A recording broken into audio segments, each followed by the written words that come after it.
ह्या 12वी इंग्लिशच्या टेक्स्टबुकमधून पुस्तकामधून 10 फेब्रुवारी 2026ला जो 12वी इंग्लिशच्या बोर्डाचा पेपर होणार आहे, तर त्यामध्ये या टेक्स्टबुकमधून जे फिक्सवाले क्वेश्चन आहेत ते मी डायरेक्टली तुम्हाला दाखवतो. जे क्वेश्चन आहे ते 100% येणारच आहेत, हे मी गॅरंटी इथं घेऊ शकतो. पण जर तुम्हाला खरोखर ते मार्क्स घ्यायचे असतील तर मी जे तुम्हाला सांगणार आहे ते तुम्हाला करावं लागणार आहे आणि मी गॅरंटी घेऊ शकतो तसं तुम्ही केलं तर 100% तुमचे मार्क्स इथं ते फिक्स आहेत. चला मी तुम्हाला सांगतो, दाखवतो, पण त्या अगोदर मोस्ट इम्पॉर्टंट काही तुम्हाला काम करायचे आहेत. नंबर 1, या पेजला सगळ्यांनी तुम्ही फॉलो करून ठेवायचं आहे, कारण की बोर्डाचे अजून इम्पॉर्टंट व्हिडिओज येणार आहेत. नंबर 2, तुमच्या 5 मित्रांना व्हिडिओ आताच शेअर करा आणि कॉमेंट्समध्ये सांगा की इंग्लिशचा तुमचा स्टडी कंप्लीट झालेला आहे किंवा नाही.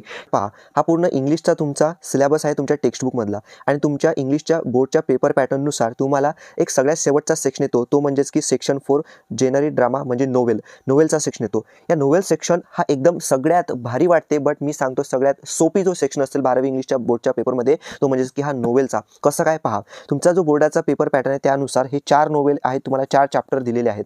3 स्टेप सांगणार आहे तुम्हाला, त्या 3 स्टेप फॉलो करायचे आहेत आणि नोवेलमध्ये तुम्ही जे 16 मार्क्ससाठी क्वेश्चन विचारतात ते आताच तुमचे मार्क्स तिथं फिक्स होतात. कसे पहा सांगतो. तर जसं आपण पेज नंबर तुम्हाला जायचं आहे 173 तुमच्या टेक्स्टबुकमध्ये, तर पेज नंबर 173 वरती पहिला चॅप्टर आहे तुम्हाला हिस्ट्री ऑफ नोवेल. त्यानंतर सेकंड तुम्हाला नोवेल दिलेला आहे तो म्हणजेच की टू सर्व विथ लव. त्यानंतर थर्ड आहे around the world in 80 days आणि फोर्थ आहे द साइन ऑफ 4.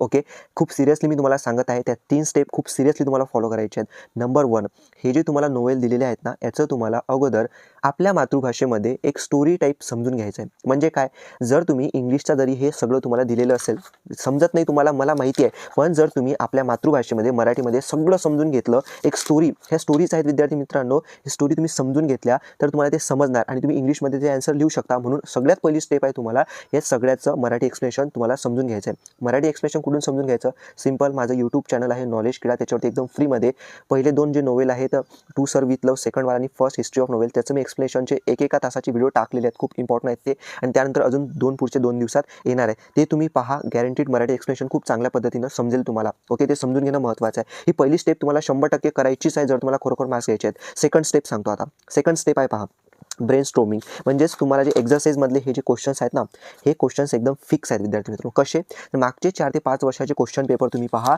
या नोवेलच्या सेक्शनमधले जे एक्झरसाइजमधले क्वेश्चन्स आहेत ना, जसेच्या तसे त्यामध्ये आलेले आहेत, जे तुम्हाला गॅरंटीड इथं मार्क्स देणार आहेत. प्रत्येक नोवेलचे हे सेकंड स्टेप मी जे सांगत आहे, प्रत्येक नोवेलचे एक्झरसाइजचे क्वेश्चन तुम्हाला प्रॅक्टिस करायचे, त्याचे आन्सर. ठीक आहे, हे फिक्स क्वेश्चन्स आहेत. त्यानंतर थर्ड स्टेप आहे तुमची, जे मागचे 4 ते 5 वर्षाचे क्वेश्चन पेपर आहेत त्यामधले नोवेलमध्ये जे क्वेश्चन विचारले आहेत त्याची तुम्हाला 100% प्रॅक्टिस करायची आहेत, कारण की ते सुद्धा रिपीट होऊ शकतात. तर या 3 स्टेप तुम्हाला फॉलो करायचे आहेत. तर मी गॅरंटी घेतो तुमची 100% 16 मार्क्स तुमचे हे नोवेलचे एकदम फिक्स आहेत.